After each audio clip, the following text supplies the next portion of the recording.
So, funny story. I tweeted this out a few weeks back, and the response was interesting. A lot of people seemed on board for both decks constructed around Infect and land destruction. Two play strategies I thought I'd never hear someone openly say they want to go up against. Hell, even some people saying they wouldn't mind both.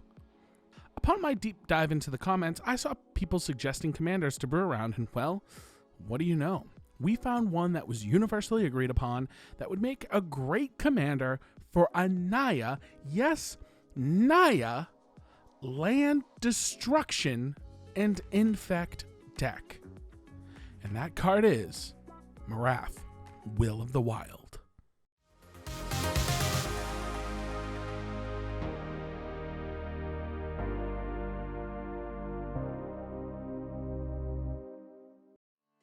Marath is a red, green, and white legendary elemental beast that has 0 power and 0 toughness, but fear not, it has the following. Marath, Will of the Wild enters the battlefield with a number of +1/+1 counters on it equal to the amount of mana spent to cast it, meaning that the first time we cast it, it enters with +3/+3. Not too shabby. We can also pay X and remove one of those counters to do the following. Put X +1/+1 counters on target creature, X can't be 0.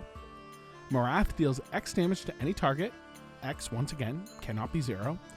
Or create an XX green elemental creature token, X, wouldn't you guess, can't be 0. This allows us to be very versatile with how we use Marath, by either creating bodies to go wide, or have one creature smash face, and even going straight for player removal and dealing damage to people's face. With so many ways to use these slew of abilities, let's see what goes into the 99. Let's talk ramp. Some of our spells are big, so we need to ensure we're hitting all of our lands so we can then effectively blow them all up. So we have spells like Roiling Regrowth, Cultivate, Crop Rotation, 3 Visits, and Nature's Lore. Once we have those lands in our graveyard, we have ways to recur them in the form of Crucible of Worlds, Ramen Up Excavator, Ancient Green Warden, and Splendid Reclamation. A lot of these cards allow us to take the lands in our graveyard and play them for our land for turn, and Reclamation outright returning all of our lands to the battlefield, meaning when we nuke the board, we are always one or several steps ahead of our opponents. Speaking about blowing up lands, let's talk about everyone's favorite, land destruction. You don't need to look so thrilled. Listen, I didn't choose this build. It was for the fans. I would never think of something so diabolical. We're running Armageddon, Catastrophe, Decree of Annihilation, Wake of Destruction, and Thoughts of Ruin. There are a few more land destruction cards in the deck, but these are the most efficient single card land destruction effects. You could also be really mean in combo with Mana Web and Price of Glory to do a pseudo uncounterable spell on your turn, ensuring that your win cons will be able to go through each time in the deck. Armageddon and Catastrophe are white spells that destroy all lands in play, with Catastrophe giving you the choice to have it act like a slightly more expensive damnation, except not in black. Decree, allowing us to cycle it for cheap and destroy all lands while getting cards in our hand. Wake of Destruction can devastate monocolored decks, and Thoughts of Ruin punishes our opponents when our hands are full. We also have some creatures that do the land destruction dance in the form of Aki Blizzard Herder, Orcish Lumberjack, and Realm Razor, allowing us to get bodies for when we're casting some land destruction spells, with the exception of the Lumberjack, who also allows us to blow up our own lands for even more mana. And of course we have some creatures that have amazing benefits when lands hit the graveyards or play, being Zozu, who pings people whenever they play lands, Titania, Protector of Argoth, who, wow, when it enters the battlefield, we may return target land card from our graveyard to the battlefield, and whenever a land hits our yard, we create, get this, a chonky 5/3 elemental.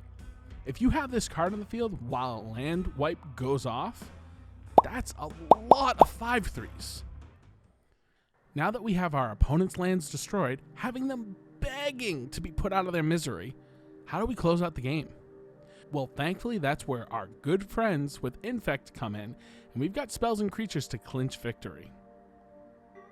For spells, we have Triumph of the Hordes, a favorite of Craig Blanchett of Command Zone. Remember those 5/3s we made with Titania? Yeah, now they have 6 power with Trample and Infect. Say goodbye to any hope of victory, friends, at the table. Oh, what's that? I'm saying goodbye to friends as well? Fair enough. We also have Grafted Exoskeleton, which we can equip to our commander to have it use its ability to deal damage to our opponents based on how many +1/+1 counters that's on it. Keep in mind, that damage is now Infect, so we can get Marath up to lethal quick. Next for creatures, we have Glistener Elf and Blight Mamba to let our opponents know we're playing with some sweet Ichor. Ichor? Ichor? Which one is it? Finally, we have the big spells. Yes, I know Triumph of the Hordes is one of those spells, but these ones truly make our land destruction and Infect strategy feel so evil. Avacyn makes all of our permanents indestructible, meaning when we're nuking lands, ours remain nice and clean, ripe for the tapping. Next, we have Craterhoof, which combined with any creatures that have Infect, mean that we can start swinging with reckless abandon and reap the rewards of victory. And that is the deck. I've got to say that once again, the MTG community absolutely brought it with their brewing ability. I am convinced that this is the way to brew moving forward. Sure, I could just scroll EDH rec and see what cards fit where and what synergizes with what, but where's the fun in that? I want to discover new things and continue to build this amazing community that COA has created. It's thanks to all of you that make this so much fun, and I cannot wait to see what we brew next. Have any suggestions? Leave them in the comments down below, or hit us up on Twitter, where we pretty much will get back to each and every one of you. We're all about building strong bonds, and it starts with you. Speaking about building strong bonds, the best way for you to do that is by subscribing. It's fast, free, and it helps us deliver more content to more individuals such as yourself. What a rush.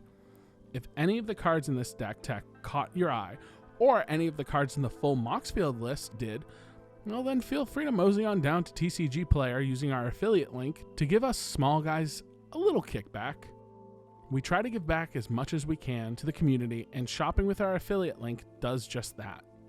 Till next time, Planeswalkers in the Multiverse, I've been Crow, you've been you, stay classy, and I will see you on the next upkeep. Peace.